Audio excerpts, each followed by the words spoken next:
Hey, what's up, everyone? I'm Benny Resendez, co-producer here at the Republican Party of Bexar County, and today we are starting a brand new segment here where we're interviewing young conservatives who live in the Bexar County area. And today we have Rowen Neidinger. Rowen, thank you so much for being here. Well, hey, how's it going, Benny? I'm great to be out here. Well, it's always fun to see you. Yeah, it's always fun to see you too, buddy. Rowen, we've known each other since middle school, Long time now. So you go to Texas Tech, correct? Yeah. Why don't you tell the people what you're majoring in, a little bit about yourself?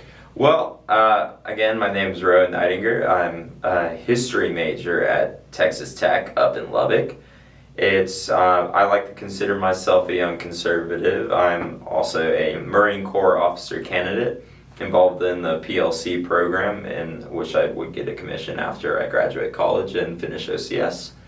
I've known Benny for a long time. I've gone through the same school system as him, and I've had to deal with the fact that we are in a very liberal era that deals with a lot of liberal issues, enforcement on children at a young age. Yeah, so going off to that, so you just finished your first year at Texas Tech, Rowen.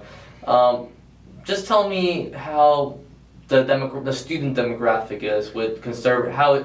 Do you feel comfortable with sharing your views to just your fellow peers? So in college it's a lot different because everybody's a lot more accepting. That being said, I haven't gone out screaming, I'm a Republican. It just doesn't come up as much as it did in high school because that's, everybody's a little bit more mature. However, that being said, I have dealt with a lot of bias from my teachers, my professors, on being a Republican, and I haven't voiced my opinions at all in class, but it has come down from them, and it has come down from the office as well, that like the staff and administrators, that there have been some liberal views that I disagree with them and that they've just been plain wrong, especially because I'm a history major, and some of my classes are being taught by people who think it's okay to rewrite the history that's being taught, despite even in the textbook it says they're wrong.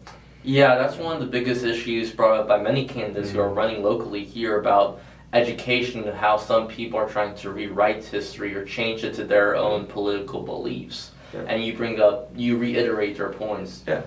So let's talk about you and your conservative values. So what issues really ring home to you that say, you know what, I'm a conservative, I'm a Republican because of this?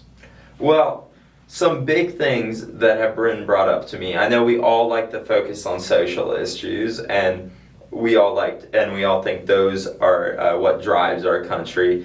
But in my opinion, I really don't care that much about social issues because I think it's more about let live and be free policy. And that's, that is what the Republican Party is about. It's not forcing issues like the Democrats do. But a big issue for me is the home defense of America, and especially because I'm a Marine officer candidate right now, and in the future, hopefully, when I get through OCS, I will be on the front line of action, and I hope that all of the United States is behind me. But what's been going on right now is, especially locally and with the military, I'm not going to take a side with the military stance at all. Either should we fund it, or who supports it, Democrats or Republicans, because, all presidents since the very beginning have supported the United States military. Barack Obama supported the military just as much as President Trump. He might not have funded it as much like President Trump has, but he did support the troops out there.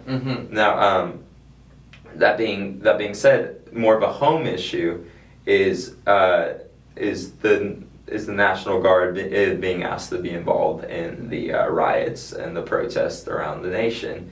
And I really think that in itself is an issue that we should be heavily involved in the military, because the whole policy of the United States military is to protect and defend the Constitution of the United States from both enemies, foreign and domestic.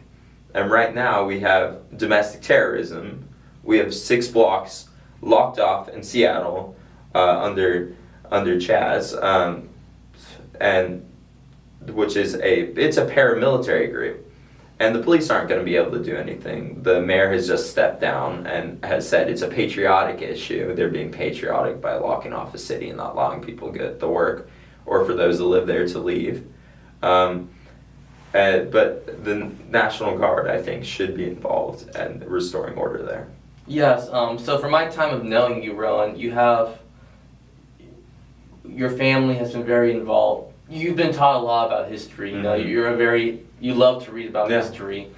What's a lesson from history that you think we as Americans can look back to say, hey, let's not redo this wrong thing we did? Well, as American history right now is very controversial, and that, monuments are being destroyed, I'll take something from outside of American history. Okay, perfect.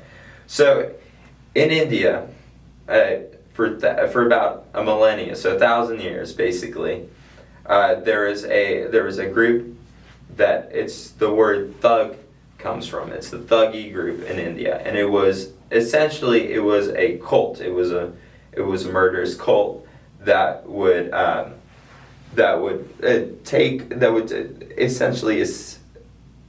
put themselves on groups traveling across India, and they would integrate themselves into the groups, and then when everybody was asleep, they would murder everybody in their sleep and take their belongings. Mm-hmm. And this had gone on in India for a millennia, and it had gone on under British rule for 2 centuries. And the British did not find out about it until, I believe, 1816. And so that just being said, there can be several issues and several groups of people that you have no idea that's going on in the surface, and that you have no idea what the actual intentions of these groups are. Like, we can look at Antifa. Is Antifa a peaceful protest, or is it another group of the Thuggee culture? Yeah, no, it's very violent from the videos we've been seeing from Antifa. And that's a really good point you bring up, Rowan, because although when people think about safety, protection, we think about foreign threats, we think of Russia, Iran, different countries, but we always forget about the domestic issues facing our countries that can lead to great division. And in my opinion, we need to focus on those social and domestic issues right now that are causing so much division before they get out of hand. For both sides' sake, because at the end of the day, we are all Americans. We still bleed the same blood, red, white, and blue. So you make some really good points here, Rowan.